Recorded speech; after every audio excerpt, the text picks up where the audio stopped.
You're listening to ABA On Call, hosted by myself, Rick Kubina, and Doug Kostewicz. This is your front row seat to the future of behavior analysis.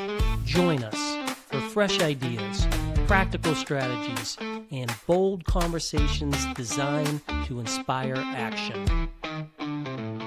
Hello, everyone, and welcome back to ABA On Call. Doug, another fine day, another good time talking about behavior analysis. Love it. Very excited for this.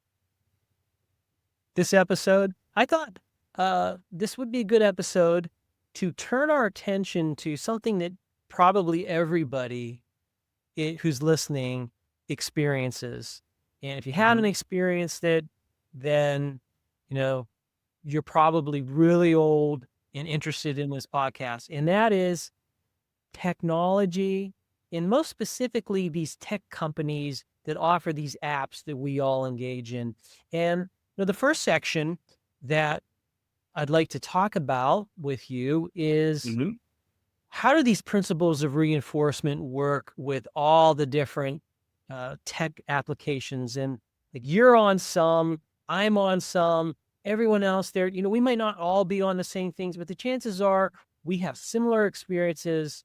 And let's just break it down and talk about, basic reinforcement and how does reinforcement factor into these apps?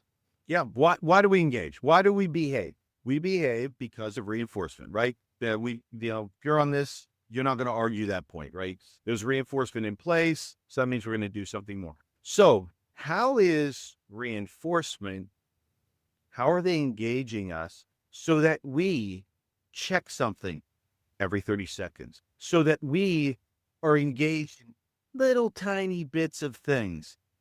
It's their use, whether it's conscious or unconscious use of gadgets of reinforcement, right? I mean, when it gets down to it, basically, we know if you have something at a continuous reinforcement schedule, you get behavior going, but it's not resistant to extinction. Right. As soon as you slide your schedule out to a more variable length, right? You may not get reinforced all the time, but now that behavior becomes so established in your repertoire that it doesn't extinguish.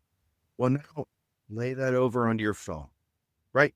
You're flipping through your phone, you check it, you get a little bit, you get a little bit here, you get a little bit here, you get a like, you get a response, you get a funny video that lasts 20 seconds. Now start to see the schedules in place, and it starts to increase the likelihood in the presence of that phone of you doing the same thing over and over and over. Yeah. You're like me and probably others who, we're in the Apple ecosystem. So we have iPhones, and there's probably half the people are out there on Androids, but it's going to be very similar. And I was thinking about this, just for the phone itself, and maybe you've experienced this, but you know how those little red buttons come up? They're like alerts saying, hey, you need to check this thing because that red thing, what is that? That is, number one, it's negative reinforcement, and it's a variable interval schedule, which means that it's not a ratio. It's not happening every so many responses. Right. It's time-based, and it's not fixed. It's variable based on whatever governs the algorithm or the engineers or whoever wants you to pay attention to that. And to get rid of that thing, you have to click on it. You have to either update the app. You have to see what the advertisement is. And it's funny because personally myself, they annoy the hell out of me. And I want to get rid of all those alerts. And so I'm a slave to the consequences like all of us are. And I'm doing this even though I know what's happening. Exactly. And so that's you working to avoid. Whereas if you're on Instagram, you're checking these videos, they're funny, right? There's some funny thing. Well, it lasts 10 seconds, only lasts 20 seconds. And you want to watch the same thing over again. So what do? You swipe up, you swipe up, you swipe up. And now you have an unlimited supply of these little tiny hits. Then you want more. And so it's not only using negative reinforcement, it's using positive reinforcement, but it's more importantly using such a variable schedule that it's hard. I mean, I was thinking to myself, I pick up my phone for no reason just because I might be missing something, right? What's the funny thing? I'm kind of bored right now, right? Yeah. Now I'm bored. I'm not doing it. Oh, wait, let me check my phone. Let me check my phone. Somebody didn't text me. An email didn't come in. A notification didn't happen. It's just this thing has become so linked to certain things. And you and I both know I try to keep my footprint as small as possible. So I don't engage in as much as some people do. But even I do way more scrolling through watching silly cat videos than I should be doing in the first place. Well, you hit on the usage. Let's just talk about Instagram. The there's two ways. Like what you just described is your behavior is being reinforced. The reinforcer is in what you're viewing, and like I'm like you. I have very specific things that are hilarious. This is what these algorithms do. They feed us content based on either what we view. So we have to like them or show. Right. They know, these tech companies know, based on the content, based on whatever that is, if it's like a Key and Peele video, or if it's someone dancing, or whatever it is that you like, it picks up on this. So that's one way of reinforcing. But the other conversation that we can have is when you start engaging and you start liking things. I mean, that has a very specific reinforcement for the people who are posting, and for us if we're those people that are posting. It's as we were prepping this show, it made me look in the mirror for a minute and I went, oh my goodness. You don't even realize it's happening to you. You just don't, you just engage in it. And I don't engage in as much as some people. And it's very easy to see how people can go into this because you get these immediate reinforcers and not there's no social aspect outside. It's all right here. I don't have to wait for anything. It's right at my fingertips. I could do it at 11 o'clock at night, although that's early for some people. I could do it 6 o'clock in the morning. And so, yeah, it gives me exactly what I want. Well, these likes, if we think about that as terms of this is all digital stuff.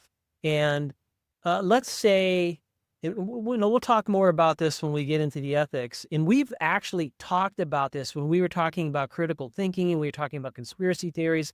Let's say you put something out there that's just outrageous. It could be whatever outrageous thing that you think about, like, hey, I saw a leprechaun when I was going to work, and the leprechaun threw a quarter into my car.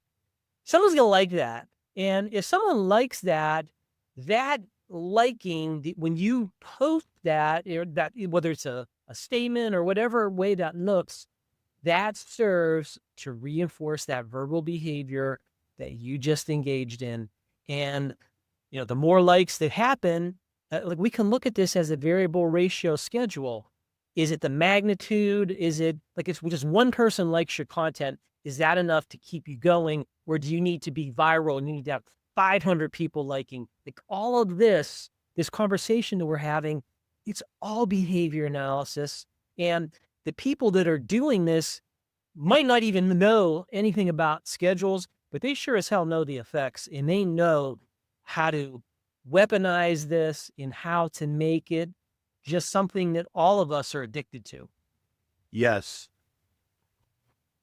What I think is we can end the first section, the first part of this, because we're getting into the very interesting part, but we need to give you our first secret word, and that is schedule. Okay. Now, Rick, you were getting to it, and this is the interesting part. You were talking using words like weaponized. You were using words of what are the ethics here? Can you expand on that just a little bit so we can start a conversation now? We know what's happening. Is there a problem? Yeah. When we talk about ethics, we're talking about morality. We're talking about these social codes, rules that we as a society determine, what is good, what is bad, that all fits into ethics. What should you do? What shouldn't you do? And looking at these technology companies right out of the gate, we're depending on how old you are, you and I are old enough to know a life before the rise of social media, and seeing how it's progressed and how it's changed and what is the actual issues behind any of this. Like if a tech company is out there and they want to do something that's causing harm, is anybody doing anything to say, hey, maybe you could, shake your fist at them or waggle your finger or whatever, but is there actually any consequence for if bad things are happening? What does that matter? Because they are using these principles of behavior, and everybody does this everywhere, whether they're acknowledging it or not, because that's just the way the world works. Should there be, or what should the accountability be? And, we can dive a little bit deeper on this with some examples, but that's generally how we need to frame this conversation. Yeah. So who's at fault, right? And what is that fault? So if I'm a tech company is obviously under very different contingent than individuals. They're Yeah. there to make money as fast as possible, right? The individuals, the consumer,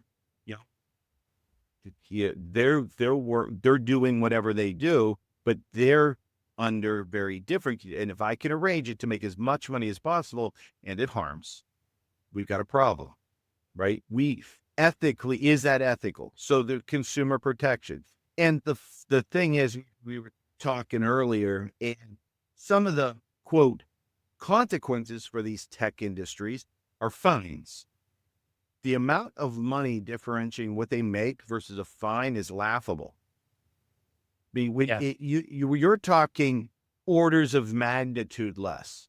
If you're making billions and you're fined millions, so what? Here you go. As long as we can keep doing what we're doing, that's fine. And I think, maybe putting it example, there was, and you mentioned this earlier with the Facebook papers, right? Yeah. Yep. And what they were found was kids who were girls specifically were Girls. using Instagram had gained poor body image based on the feeds that they were following. And they found that when they found the kids couldn't stop using these apps, they were quote unquote addicted to these things such as Instagram, to the point that they were decreasing their quality of life, their mental health, whatever you want to say. It was harming them. Yeah. When you think about Mark Zuckerberg and these other people who, started these companies, and there's positives and then there's negatives. But this is the thing that you're referring to. Facebook knew, based on their internal papers, and this is like years when this came out. This came out from a whistleblower. 1 in 3 girls has body image problems because of face. I mean, Doug, think about that. I have 2 daughters. I have a granddaughter. I have a wife. Uh, it's all personal. We have just think about that. And then, there was also numbers about suicidal ideation. They knew about this stuff. And the only reason why the world found out is because the whistleblower said, hey, this company knows about this stuff, but yet they continue doing it. And they continue Because doing it.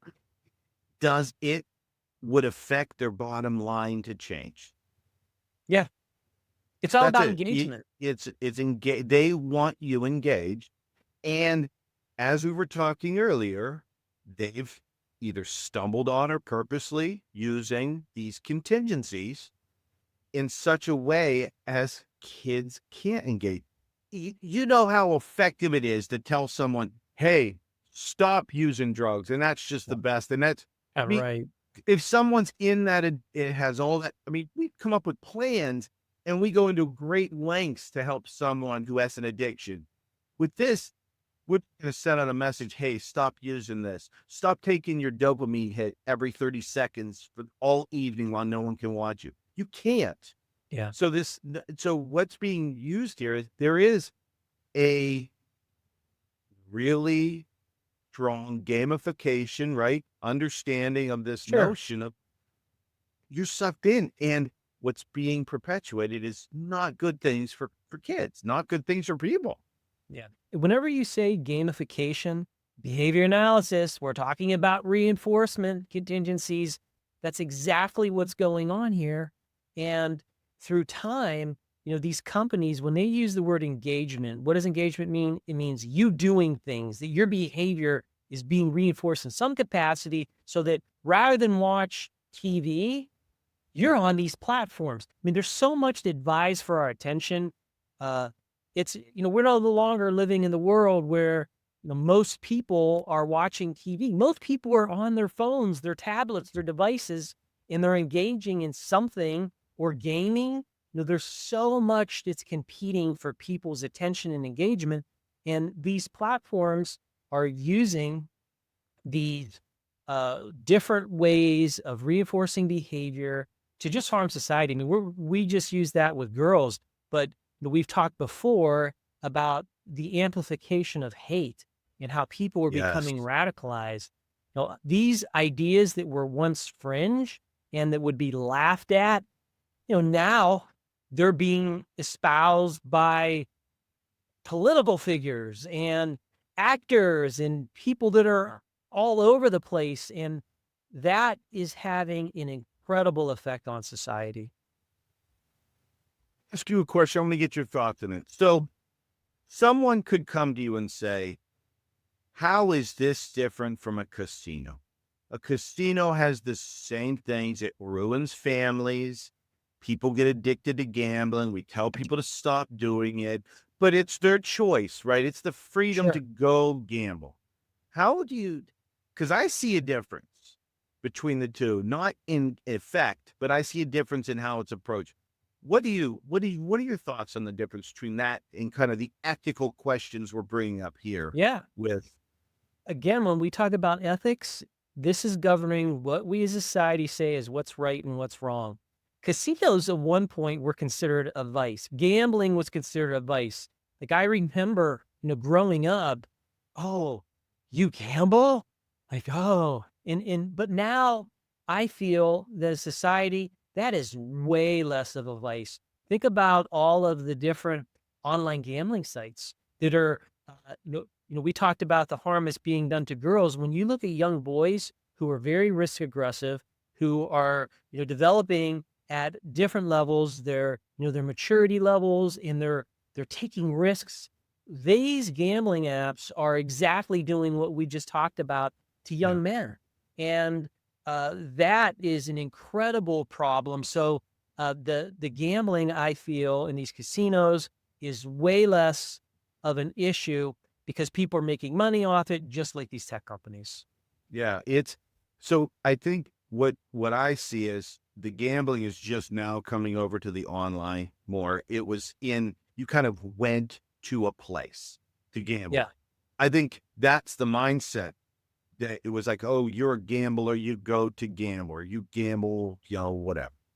With this, it's all the time, open to everyone. You can access it right away. And there is very, very little oversight. Whereas gambling does have oversight regarding some aspects, right? It's a little bit better controlled just because it's been longer standing. So these are the big questions here are what are we going to do? This is an ethical issue. This isn't just, oh, it's fun to watch cat videos anymore. I mean, we were there when this started and That's it right. was like on YouTube and it was like you had to do like 34 responses to Yeah. get the video. Now I open it up. I go up over and next thing I know, I'm just inundated with things they have brought the response costs way down, Yeah. and they've increased the value through the roof. Yeah. I Well, mean, we could go on here for another hour, but let's yeah, wrap this up in say that the next secret word is ethics. Well, let's bring this home. And this last section is always in terms of being practical. Like, what do you do about this? And I'm going to start off by saying, you and I don't have the answer to no, this. We have some answers, and I feel that when you approach these issues, you need to think locally, not globally. Like, sure, do you have the ability to become one of these tech leaders? And it's probably unlikely that that is in the cards for you, but that doesn't mean that there aren't things you can do specifically and the clients that you serve, right. understanding what the principles are at play and how you can shape behavior, how you can help parents. But one of the things that I'll frequently get when I talk with parents is, oh, my kid's addicted to their phone. What do I do? And then some people will try to use the phone. Like, you're not just going to take that phone away from your child if you have it. And in fact, I would argue that that could be very damaging. The way kids now in this generation are interacting is they will communicate with their friend group through digital media. And if they don't have access to that, depending on, again, what this situation looks like, that could be more damaging than you trying to curb someone's usage.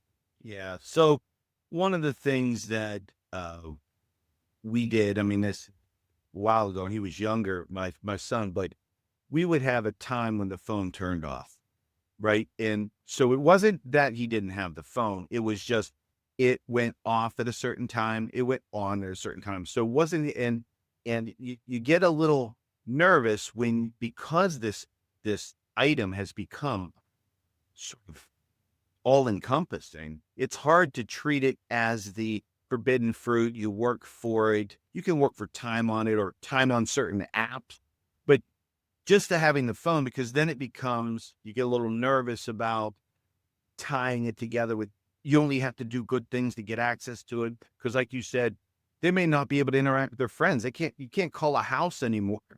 Nobody has a landline, so No no one. access. But one of the things you can do is monitor, right? You can monitor, you can attempt, and this is something I was saying, you can attempt to find apps that promote pro-social behaviors that use this gamification. Because for the longest time, when we were kids, right, they were mad at us for playing games, video games. Video Yeah. games was our problem back in the day. Now it's not a problem. Everybody in the world played video games. But they would be like, oh, play the video game that's the math. I'm telling you, I played video games. Anything that had anything to do with academics, absolute boring garbage. It wasn't because I didn't like math. It was like, you got a kid, you're kidding me that this. Now that there may be, and there's a place for really good pro-social apps and pro-social, academic, etc., that can give kids, I don't want to say the word addicted, but you start to become reinforced to do these pro-social behaviors. But that could be you doing the research, you trying to find that out to promote that for your clients and your families. Yeah. That's well said. You have to engage yourself as a parent. You have to understand that, number one, if you leave kids to the unfiltered, if you get them access to the unfiltered internet, it's not going to turn out well, because these algorithms can radicalize your kids. These algorithms can serve up content that you as a parent would be outraged, shocked, Yeah. surprised, whatever.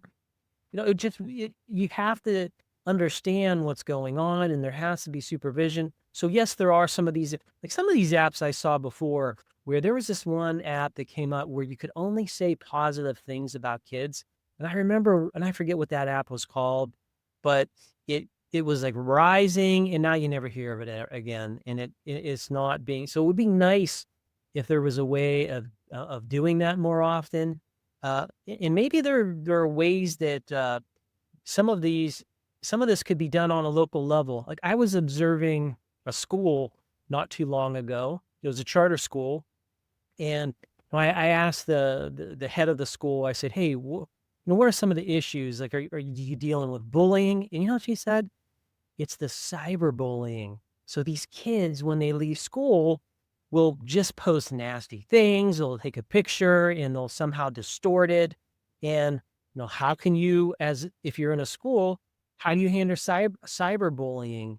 And all of the interventions that we understand work in terms of behavior analysis, we have to apply those to this digital medium now. It is scarier. Maybe it's just me turning a blind eye because, like I said, I don't engage in it I engage in as little as possible, but it's scary, and it's how quickly things can go down because of those schedules of reinforcement that they've engaged. They use it, and I think that was the best term you have. They've weaponized it to make money and increase thoughts, like you said, hate speech, radicalized ideas. It's a tool that is a little left to its own devices. Nobody's monitoring it as well as they should be. And what's also amazing is these companies allow that to happen, even if they're not the ones that are creating it. They're providing the platform for it because, like you said, clicks, use, engagement. We're getting more and more and more. I wish that Congress or somebody would just say, what we need to do is age gate social media. It should absolutely be age gated. And that wouldn't be hard to do. These tech companies can use these algorithms and figure all this stuff out. They certainly could figure out how old you are, and beneath a certain age, but those solutions are farther off. Getting back to what could we do also, I think being informed and understanding what are the major pitfalls that can happen. And as a behavior analyst, what are some things that you could do? Let's talk about, with young kids. Like I was listening to, I can't even remember, maybe I read this, maybe I listened to it. I'm so in it, like so inundated with information that I sometimes forget where this came from. But it was a lawyer that was specifically dealing with parents who had young boys that were getting in trouble for like sexual issues, not engaging in sexual issues, but like encouraging people to share. Like if you're over 18 and you're getting, even if you're younger, if you're taking pictures of your private parts and you're sending, like kids will do these things. I mean, adults do it all the time, but when kids start doing it in whichever way it's going, whether it's the boys, the girls, or whomever is doing this, there has to be information. You have to have these conversations which might think that they're uncomfortable, but if the parents aren't having it, we have that ethical duties to talk so that we can explain what the ramifications are of that. And, if you do these things, not only is it going to live out there forever, there can be serious legal issues for you that you don't want to deal with. And if you're working in a school setting, if you're working with young children, these are conversations you can have with the parents. And of course, you would definitely want to consult with caregivers because you can't take it on your own and say like, hey, I'm going to raise this child and do these things because the parents may not want it. Nevertheless, if you consent with them and these are issues, then we can get in there and do some things. And think about kids with special needs. They're using phones too, and they're maybe able to make decisions regardless, but they're being prompted to do it by these friends, by these other kids who may or may not know that it's right or wrong. Maybe they just want it to, like cyberbully. Maybe they just think that's the natural way of doing things because everybody else is doing it. Oversight is a way to help at your point, but bigger, obviously, like you said, if you can get into the interior workings of some of these places, then you can really use your force for good, right? With great power Absolutely. comes great responsibility, right? That's right. Well, I can say personally, no, I started the tech company with co-founder. I'm involved with the tech company now, and I have the ability to shape conversations, to work with people in product. You can do that. And if you're interested in getting in the tech community, next time you're at ADAI, just walk around and look at all the vendors and start having conversations with people. Because if you're a behavior analyst and you have these skills, just at a local level, when you go to ABAI or even these other state chapters, you can talk to people who have tech companies. And if you're interested, have some conversations. There's the bigger tech companies, which I don't exactly know what the in to like a Meta or a Google is, but I imagine there's ways of getting in there, maybe through LinkedIn or something. But that is certainly a way that you could participate. Well, I think that brings us to our third and final secret word, and that is help. Yes. I don't know how you feel, Doug, but after doing research for the show and talking about some of these things, I feel like I need a shower. I was getting ready to check my phone. Right. Good No, point. it is eye-opening. Doing this, I realized I need to go take all my show notes and my son read it. Yeah. Because you feel like you're taken advantage of. And that feeling is going to compete with all the other reinforcers that are out there. So we'll see how effective it is. Yep. Well, I know one thing that's effective, and that is all the people out there that like our podcast and send us feedback. We love feedback. We love those likes too, just as we were saying. So thank you all, everyone out there who's rated our podcast, and thank you all for joining us for today's episode of ABA On Call. Thank you for being part of ABA On Call. Want to grab your CEU? Just click the link in the instructions, complete the quiz, enter the secret words, and pay the fee to download your certificate. You've done the work, claim the credit. Don't forget to subscribe, and we'll see you in the next episode.